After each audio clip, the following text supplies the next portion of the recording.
Assalamualaikum warahmatullahi wabarakatuh. Bismillah, alhamdulillah, wassalatu wassalamu ala rasulillah Sayyidina Maulana Muhammad wa ala alihi wasallam. Wa la hawla wa la quwwata illa billah, amma ba'd.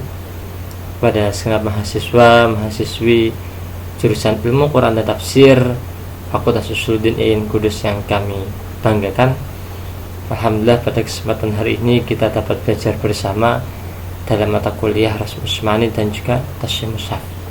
Di sini sebelum kita belajar bareng, mata kuliah ini kita saling belajar bersama.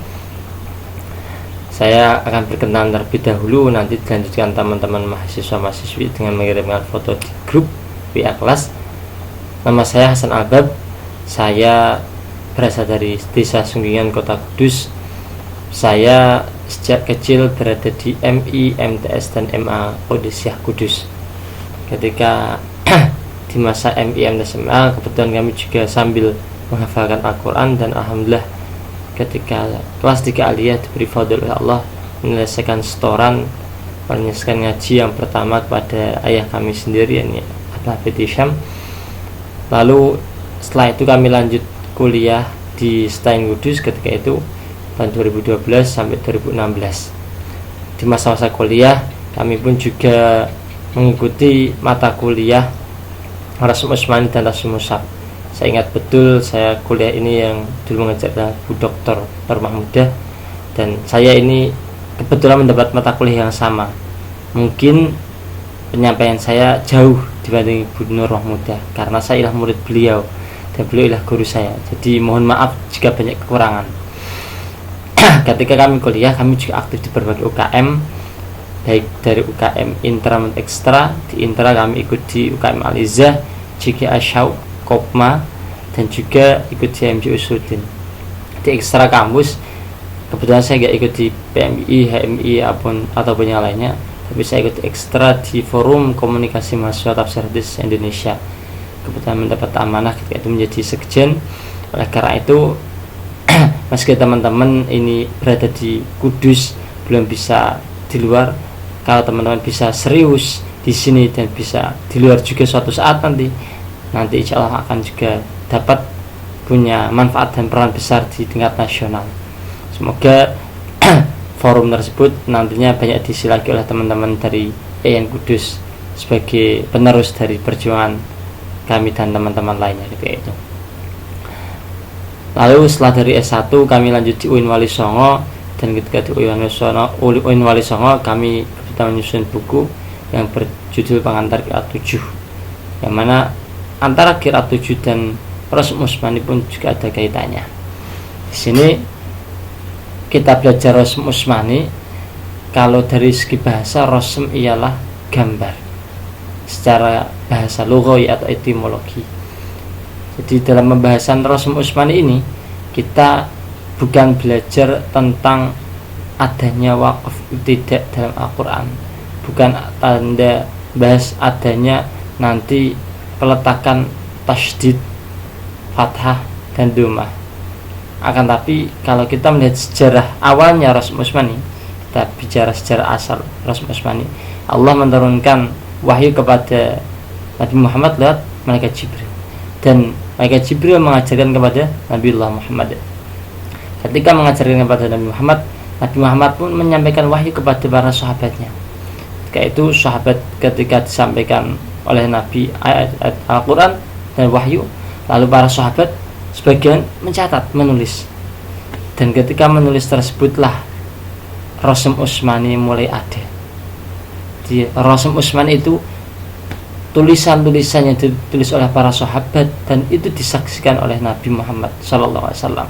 Oleh karena itu dalam pendapat masalah hukum bagaimana kira Rasm Usmani apakah dari Allah atau enggak, banyak pendapat. Ada 3 pendapat yang mengatakan, yang pertama ya tauqifi, Rasm Usmani ialah dari Allah Subhanahu wa ta'ala. Yang kedua ada pendapat yang mengatakan bahwa orang menulis Al-Quran menggunakan Rasm Usmani itu tidak perlu, tidak apa-apa, yang penting bisa dibaca. Pendapat yang kedua, sehingga mengatakan bahwa Rasm Usmani bukan tauqifi. Pendapat yang ketiga, pendapat yang mengatakan ditulis dengan rasm Utsmani juga boleh, ditulis dengan tulisan imla'i pun juga boleh. Akan tapi pendapat yang masyhur yang diikuti oleh mayoritas ulama ialah pendapat yang pertama ini, bahwa rasm Utsmani ialah tauqifi, yakni wahyu dari Allah. Secara penulisan rasm Utsmani ini ialah berasal dari Allah lewat Nabi Muhammad dan juga dengan penyaksian Nabi Muhammad sallallahu alaihi wasallam. Ketika Al-Quran ini sudah disampaikan utuh kepada para sahabatnya dari Nabi Muhammad, lalu Nabi Muhammad wafat, muncullah problem. Ketika itu Al-Quran berada di dada para hufazul Quran. Akan tapi ketika masa sahabat Abu Bakar, banyak sahabat yang meninggal ketika perang. Lalu ketika masa sahabat Abu Bakar, Sayyidina Umar usul bahwa segeralah dibuat dan disusun Al-Quran menjadi sebuah buku. Awalnya sahabat Abu Bakar ragu, akan tapi ketika sahabat Umar mendesak terus untuk mengkodifikasikan Al-Quran, untuk mengumpulkan Al-Quran menjadi satu, akhirnya sahabat Abu Bakar berkenan. Lalu ketika waktu Khalifah Umar menjadi Khalifah, Sayyidina Umar menjadi Khalifah, Al-Quran tersebut disimpan di putrinya ini, Sayyidina Hafsah. Lalu ketika Sayyidina Umar meninggal, sampailah kepada Sayyidina Utsman. Ketika Sayyidina Utsman, perluasan Islam semakin luas sehingga banyak orang yang baca Al-Quran dengan bacaan yang jauh berbeda.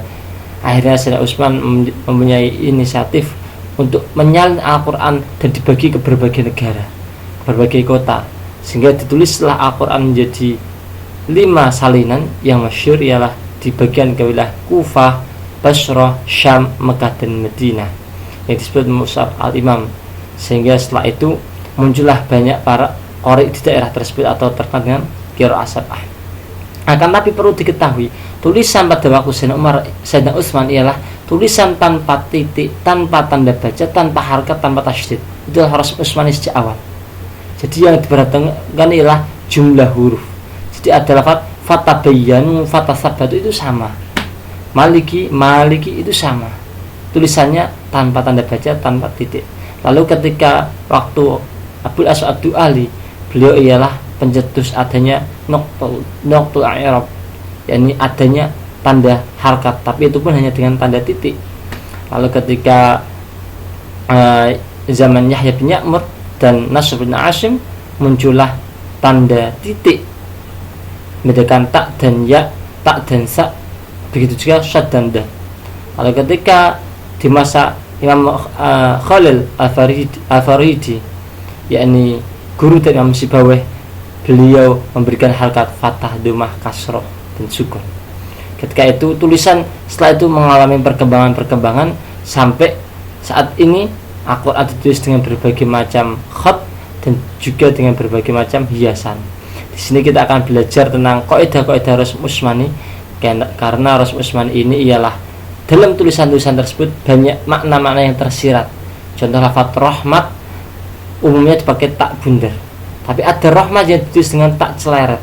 Itu mempunyai perbedaan dari segi penafsiran, dari segi pemaknaan. Jika kita amati ayat tersebut mempunyai makna yang berbeda, karena rahmat yang tak bundar itu ya rahmat secara universal. Kalau rahmat yang memakai tak, seperti zikr rahmat rabbika 'abdahu Zakaria, itu rahmat yang diberikan oleh pada Allah kepada orang yang khusus seperti Nabi Zakaria.